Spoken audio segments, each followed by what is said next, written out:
pantalla a nuestra invitada. Raquel, ¿cómo estás? Qué Gusto gusto tener. tenerte esta noche en el programa. Rápidamente, nada más decirles que Raquel, bueno, es parte de este colectivo de periodistas por la paz en Sinaloa y, bueno, ella tiene y colabora más bien en un portal que Son Playas, que también habla de toda la cuestión turística y, bueno, de todas las cuestiones que suceden, sobre todo en Mazatlán. Recuerden que pues es una zona turística importante de playas. ¿Cómo estás, Raquel? ¿Qué tal? Buenas noches, qué gusto saludarles. Gracias por la invitación. Muy bien, y es un gusto saludarles a todos. Y pues bueno, todavía con el susto que nos Sí, llevamos aquí en Mazatlán, en Sinaloa, el día de ayer, cuando nos enteramos que nuestro compañero fotoperiodista Carlos Atarain había sido privado de su libertad junto a otros dos jóvenes el sábado por la noche. La noticia se dio a conocer ayer por la mañana. Esto pues nos indignó, nos movilizó a través del colectivo de periodistas por la paz y la libertad de expresión, del cual formó parte como consejera. Pues hicimos una convocatoria inmediata, emitimos un pronunciamiento, un comunicado, y convocamos a los periodistas pues a replicar esta noticia para ejercer presión y pedir a las autoridades que hicieran lo conducente para que nuestro compañero Carlos Atarán fuera rescatado sano y salvo. Tuvimos una respuesta muy buena. Medios de todo el país, periodistas de todo el país se solidarizaron y bueno, pues finalmente también se unieron los que pudieron aquí en Mazatlán a una manifestación pacífica que realizamos sobre el malecón. En Culiacán, en la capital de Sinaloa, también los compañeros periodistas hicieron otra manifestación al pie de la catedral y pues finalmente ayer ya muy tarde se confirmó la noticia de que Carlos, junto con otro de los tres jóvenes que habían sido privados de su libertad, habían sido liberados y se encontraban con sus familias. Quedó pendiente un tercer joven de localizar, el cual ya fue localizado, ya se encuentra con su familia. Esta noticia se confirmó hoy por la mañana y bueno, pues afortunadamente esta noticia de tres personas privadas de su libertad tuvo pues un desenlace positivo, cosa que es pues sí. poco común que ocurre en nuestro país, porque el ser privado de la libertad, el ser plagiada, pues es casi sinónimo de que ya no te van a volver a ver. Así es que después de esta experiencia, pues el desenlace fue positivo. Sin embargo, pues lo que esto nos dice también es que estamos en un contexto de extrema inseguridad y que pues en cualquier momento cualquier persona, cualquiera de nosotros puede sufrir algo similar.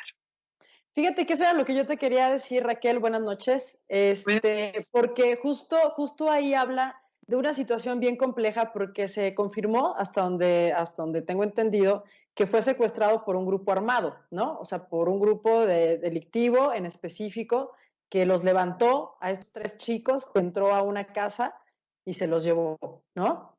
uh-huh. ¿Cuáles son los motivos por los cuales sucedió esto? O sea, ustedes ya pudieron hablar con este Carlos para saber cuál fue la razón, qué fue lo que les dijeron, por qué lo soltaron. O sea, a final de cuentas extraña que los hayan liberado y que estén digo, la verdad es que qué bueno, ojalá que nunca pase y que siempre sea así cuando eso sucede, ¿no? Pero ¿qué fue lo que pasó en este caso? Lo único que sabemos como colectivo es lo que el periódico Noroeste publicó, periódico para el cual trabaja nuestro colega Carlos Ataray. No se han revelado los motivos por los cuales este comando armado, este grupo armado llegó y se los llevó.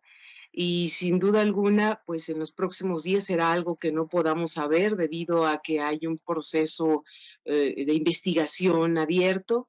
La empresa presentó una denuncia, lo mismo hizo la familia, entonces con seguridad el revelar algunos detalles, pues eso pues le Ajá. corresponderá a las autoridades en su momento cuando se considere que no entorpecen las investigaciones. Sin embargo, sí estoy de acuerdo contigo, llama mucho la atención el que finalmente hayan sido liberados, sobre todo cuando es un grupo armado el que te priva de la libertad. por lo que decíamos, en México el que te priven de la libertad en esas circunstancias es prácticamente ya no volverte a ver. Ujú. Sí, Adrián López, también del director general del periódico Noroeste, comentaba que un poco también le ayudó el portar su gafete y que vieron que era alguien de prensa, sumado y vuelvo a insistir, que la verdad es que me da mucho gusto y mucha felicidad que el gremio haya insistido, porque también, pues esto quiere decir que si nos unimos un poco para luchar por estas cuestiones, pues podemos lograr algo y ojalá podamos incidir también en esto y próximamente, si llega a pasar, ojalá que no, es lo que esperamos, que las autoridades pues se pongan las pilas en eso, pero que pues saber que si nos unimos esto puede llegar a mejor fin. Pero dinos, Raquel, ¿cuál es la situación ahorita que se vive en Mazatlán, digo, en la zona de Sinaloa, pero tú que estás en Mazatlán? ¿Cuál es lo que se vive ahora para los reporteros, fotógrafos y cuál es el sentir que tienen? Sí, antes de ahondar un poquito en eso, ¿Sí? les comento que sí, la verdad nos asustamos mucho con la noticia de Carlos y yo me enteré alrededor de las 10, 11 de la mañana de lo que había ocurrido. Inmediatamente me puse en contacto con el resto de los consejeros del colectivo y decidimos organizar, convocar a una marcha ese mismo día. Nos comunicamos también con el director del periódico Noroeste, pues para solidarizarnos y expresarles que creíamos que teníamos que manifestarnos cuanto antes posible, porque pues en estos casos el tiempo es decisivo, ¿verdad? Así que en cuestión de horas se organizó esta manifestación, hubo una participación muy nutrida, no solo de periodistas, comunicadores, representantes de organizaciones civiles, la ciudadanía que se sumó y fue impresionante la respuesta, lo mismo que los compañeros periodistas de todo el país, algunas organizaciones internacionales, y creo que esto sí ayudó de alguna manera, esta presión que se dio, esta noticia que trascendió de alguna manera, consideramos que ayudó y deja un precedente en el sentido de que es necesario en un contexto de violencia para la prensa en México, pues es muy importante tender redes, que es lo que estamos haciendo en el colectivo. El colectivo de periodistas por la paz y la libertad de expresión nació en Sinaloa un mes después de que asesinaron en Culiacán a nuestro compañero periodista Javier Valdés.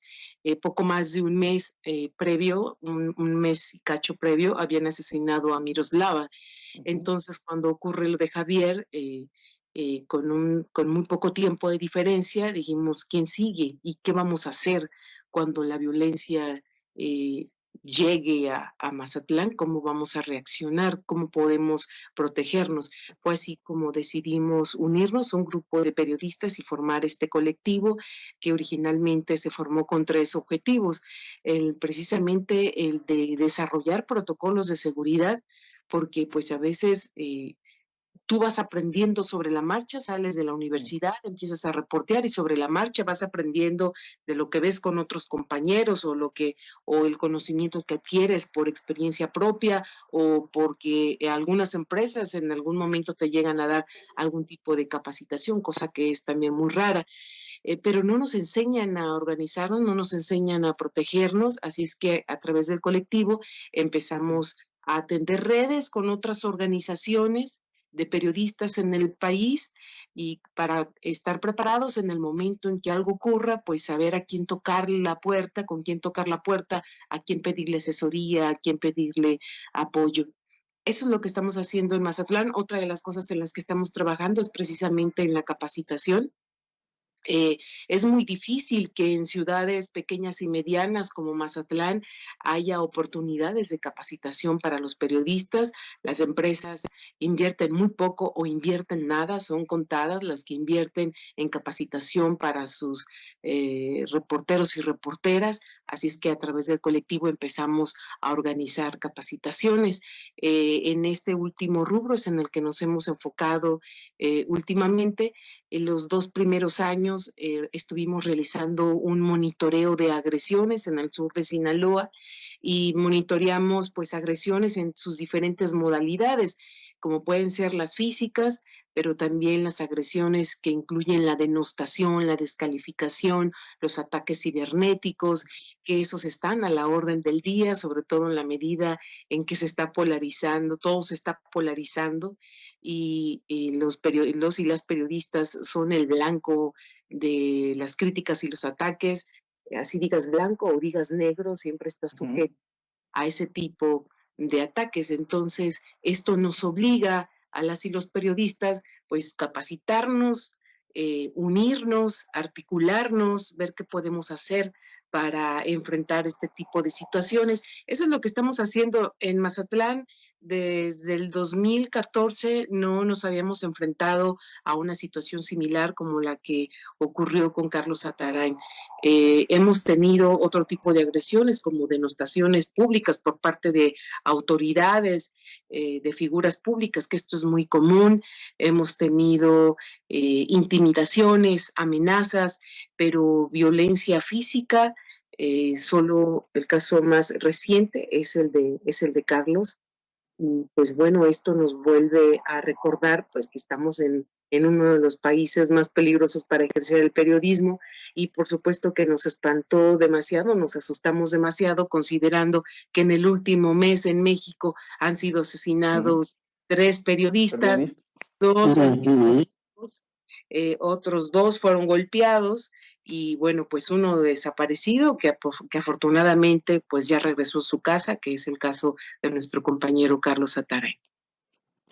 Ustedes no tienen relación ni apoyo en diversas cuestiones del mecanismo de protección a periodistas de la Secretaría de Gobernación. Sí se ha llegado a dar el apoyo, sí se ha activado el mecanismo en un par de casos con compañeros que denunciaron intimidación y amenazas por parte de servidores públicos. En estos casos sí se activó el protocolo. En el caso de Carlos, no tengo el dato preciso de si ahí se activó el protocolo. La empresa es quien directamente ha estado al tanto de esto. Sé que la familia y Carlos están siendo atendidos por la empresa, que han sido atendidos por las autoridades. Esta tarde justamente establecí comunicación con Carlos solo para saludarlo y se encuentra tranquilo con su familia y agradecido por todas las muestras de apoyo que recibió. Oye, y ahora sí, cuéntanos un poquito cómo está el panorama en Mazatlán. Ajá. Bueno, pues en materia de seguridad, pues ahorita en lo que respecta a riesgos para la prensa, es lo que les comentaba, lo más fuerte, pues reciente es lo de Carlos. Previo a eso hemos documentado casos de intimidaciones, de denostaciones hacia la prensa, que esto ya es el pan de cada día, ¿no? Las denostaciones y descalificaciones públicas, muy común. Y bueno, pero discúlpame, las denostaciones, porque digo, varía un poco, nosotros tenemos también contacto con gente de Morelos, viene de parte de las autoridades cuando ustedes preguntan y luego les crean campañas, porque digo, en varios lugares sucede como esa es como la estrategia gubernamental de los periodistas incómodos hacen preguntas y después por medio de redes sociales, bots y demás empiezan a denostar a los compañeros. ¿Aquí también nos referimos un poco a eso o cuál es la métrica? Eso es. Okay. Eso es. Hay mucho ataque a través de redes sociales. La propia autoridad, de repente, en el caso del municipio, por ejemplo, si un medio de comunicación publica una noticia que considera que es imprecisa o errónea, pues la califica como noticia falsa y dice tal medio de comunicación está mintiendo, pero no aportan argumentos que aclaren en dónde se está equivocando el medio de comunicación, sino simple y sencillamente lo exhiben, hacen campañas en redes sociales diciéndole a la gente tal medio está mintiendo, pero no dicen por qué está mintiendo y no, pues no aportan elementos que desmienta precisamente al medio de comunicación. Esto es algo que se ha venido haciendo recientemente y lo que hemos notado en las últimas 3 administraciones, que han sido de diferentes colores, es la descalificación pública en los discursos de las autoridades, en eventos públicos, que se refieren directamente a los periodistas, acusándolos de mentir, diciéndole a la gente que si los critican es porque la prensa quiere dinero. En fin, ese tipo de discursos también han sido comunes en los últimos años y ahora, bueno, a través de las redes sociales, la descalificación de las publicaciones que se hacen por parte de los medios de comunicación, tal como lo comentas. Oye, en este sentido también han sacado un informe en donde también dicen que, bueno, los ataques mayormente en redes sociales, en estos casos, van dirigidos también mucho mayormente, perdón, a mujeres y mencionan que todo el ataque también es por su físico, o sea, a las mujeres siempre se dice, es que era una chaparrita o una gordita, entonces esta es como la métrica que utilizan. Aquí han podido medir algo de estos ataques y si es más a mujeres que a hombres en las redes. Tenemos pocos casos, pero sí existen. En el caso de Escuinapa se dio una declaración del alcalde de ese municipio y lo hizo en una entrevista radiofónica, se refirió a la crítica que una periodista había hecho y dijo que estaría mejor en su casa, ¿no? Como ama de casa que como periodista. Entonces, esas expresiones que sí tienen ese cargo de discriminatorio y misógino, sí se han llegado a dar. Y por supuesto que las personas que simpatizan con estas figuras públicas, pues también luego opinan, replican, critican, incluso se meten con la familia, se meten en la vida personal de las o los periodistas, y sí tenemos un caso de ese tipo registrado en el municipio de Escuinapa, particularmente. En Mazatlán también recibimos y detectamos un caso de una compañera que tuvo el valor de presentar una denuncia formal en contra de autoridades municipales y a raíz de eso en redes sociales empezaron a circular fotografías, se metieron a sus redes sociales, bajaron fotografías personales en donde aparecía con alguna bebida en la mano y a raíz de ahí quisieron desprestigiarla. Sí se han dado casos, pero son esos, son pocos en ese sentido, pero sí se han dado. O sea que los Trump y los Ackerman andan por todos lados. Hay de todo en todos lados y como dicen, todo está Pues, muy polarizado. Donald Trump y John Ackerman, ¿no? Sí, sí. A las Y mujeres, todo por está ser tan mujeres, las así. tratan peor que a los hombres, ¿no? No porque sean muy complacientes con los hombres, sino que a las mujeres les cargan todavía más la mano. Sí, y esto pues tiene que ver con la cultura, ¿no? Machista que tenemos. La mujer es más criticada por su apariencia, por su rol, el rol que se le ha asignado históricamente en la sociedad. Entonces, pues hay más cosas que recriminarle y las periodistas no estamos exentas de que eso ocurra con nosotras. Pues fíjate que esa es una situación, apenas yo participé en un trabajo de la UNESCO con Linterna Verde sobre las agresiones a periodistas vía Twitter, principalmente en contra de mujeres. Y la verdad es que sí encontramos bastantes casos de mujeres periodistas que son violentadas por medio de Twitter. Específicamente, la violencia va desde lo que publican en sus medios, de la información que publican, hasta cuestiones ya sexuales y cuestiones ya de su pareja, de cómo viven, de cómo se desarrollan. ¿Ustedes en Sinaloa tendrán algún caso similar que sean ataques específicamente ya sea por Twitter o por Facebook? Estos que comentaba se han dado principalmente por Facebook. Facebook es la red social que a nivel local se utiliza Ujú. eh, más que Twitter. Twitter. Y estos que comentaba se dieron por Facebook. Eh, en el caso del Twitter, como comentas, sí me ha tocado ver otras cuentas, pero pues son cuentas nacionales de que tiran duro, ¿no? A las periodistas y con textos con mensajes pues muy misóginos, muy machistas, Machistas. Ujú. y que sí hacen alusión a su físico, a su vida personal. Sí, pero aquí a nivel local, en Twitter no hemos tenido solo estos 2 casos en específico, que son los que recuerdo porque fueron más sonados y más visibles, y se dio a través del Facebook, que es la red social que a nivel local se utiliza más. Cari, ibas creo que a leer una pregunta ahí. Sí, nos están preguntando acá el público, para ti, Raquel, ¿cuáles son los contrapesos para defender a los periodistas en el estado de Sinaloa de los ataques gubernamentales? Pregunta Viridiana Lara. Bueno, los contrapesos, en este caso somos de entrada los propios periodistas organizados. El tender redes, decía, ha sido una estrategia importante. El tender redes, apoyarnos, ha sido una estrategia, creo, definitiva.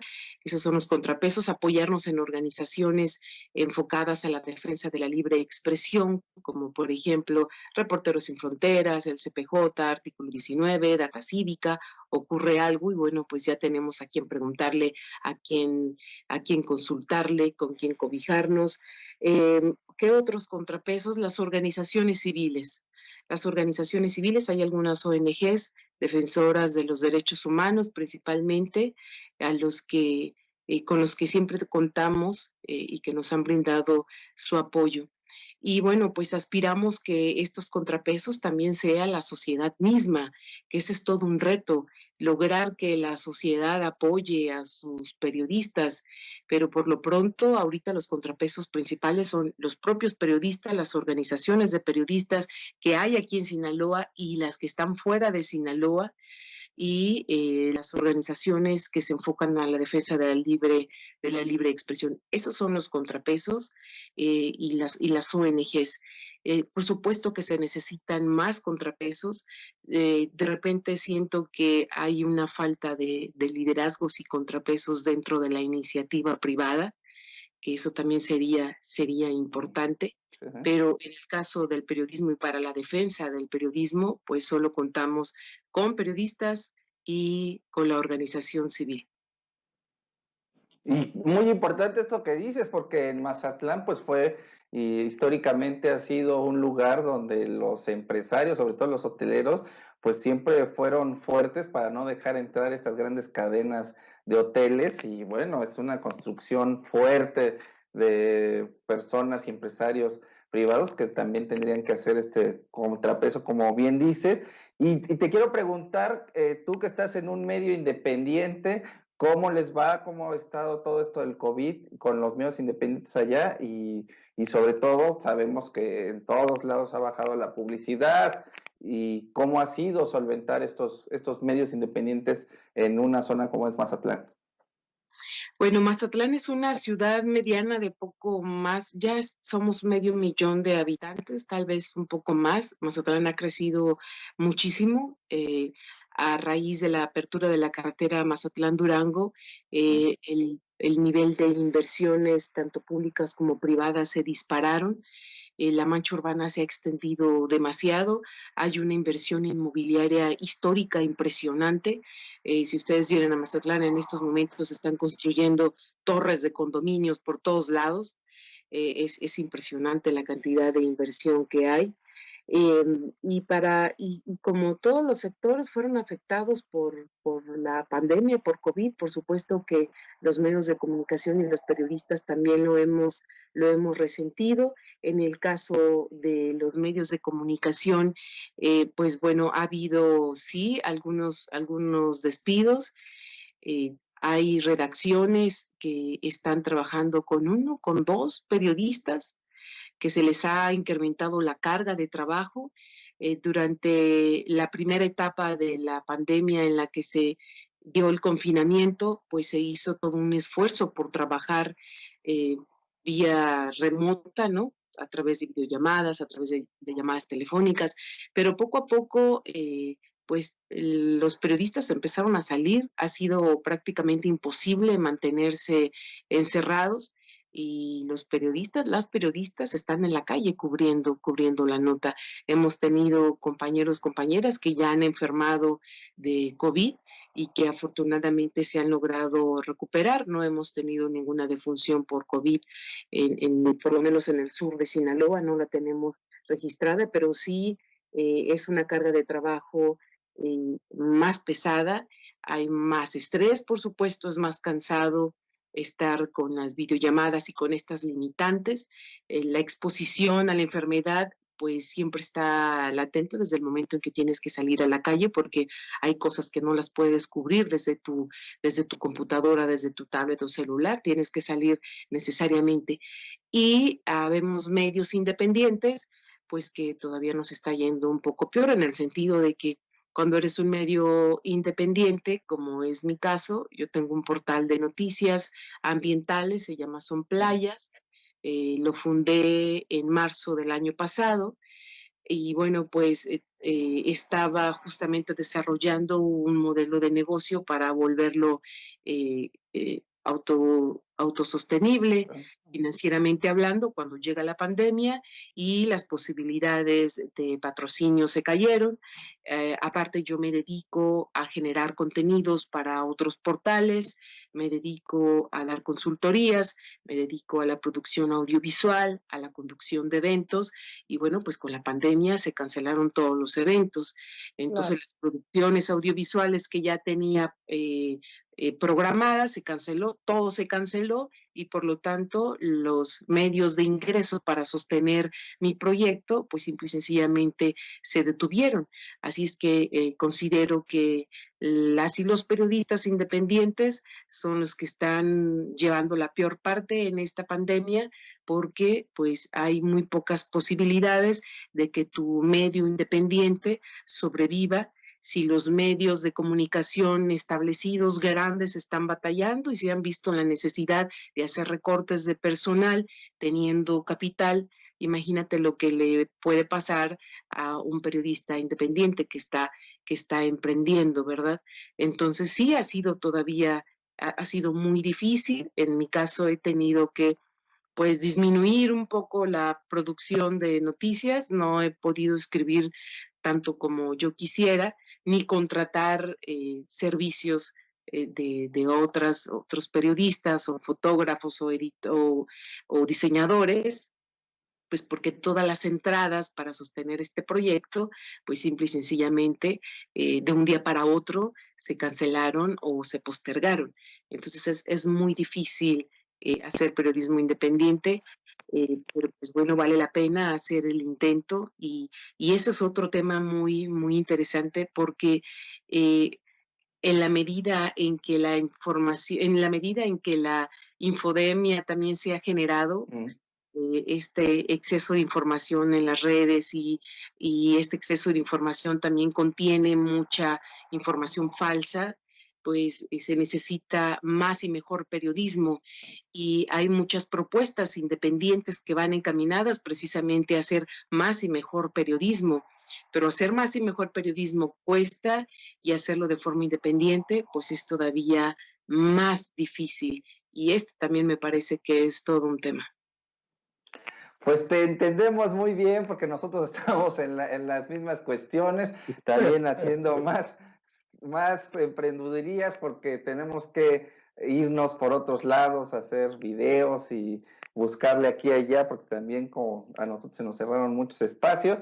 Pero bueno, por eso tenemos esta alianza entre Periodistas Unidos y Fotoreporteros MX y nos da muchísimo gusto, Raquel, saber que están trabajando de esa forma y ojalá podamos también nosotros abrir esa conexión y esas alianzas con ustedes, saber en qué podemos trabajar, porque también eso pues nos hace crecer, los que somos pequeñitos, pues con las alianzas podemos crear cosas más importantes y entonces seguir con ese contacto y que sepan que cuando se necesite algo también de protesta, de libertad, estamos para apoyar 100% a los compañeros de Sinaloa. Hemos estado también ahí en las protestas en Culiacán por lo de Javier Valdés, pero bueno, estaremos siempre donde ustedes nos llamen y nos digan, y este espacio está abierto para lo que ustedes necesiten. Y te agradecemos mucho, Raquel, por todo esto que nos has contado y las enseñanzas que nos has dado. No, pues al contrario, muchas gracias por la invitación. Felicidades por su proyecto y como bien comentas, una manera de enfrentar estas situaciones difíciles, y esa es una tendencia a nivel mundial en el periodismo, es hacer alianzas, el periodismo colaborativo. Hay momentos en los que tienes que hacer a un lado la competencia para hacer alianzas y fortalecerte en compañía de otros periodistas para poder sobrevivir y poder sortear estos momentos difíciles. Felicidades por el esfuerzo que están haciendo. Muchas gracias por la invitación. Y bueno, pues yo les invito a que cuando puedan nos busquen como www.sonplayas.com.mx. No, perdón, www.sonplayas.com. Es periodismo ambiental independiente, hiperlocal, y está enfocado principalmente a las costas. Entonces, pues bueno, estaré muy al pendiente de sus transmisiones y espero que no sea la primera y la última vez en la que pueda tener contacto con ustedes. Felicidades y muchas gracias.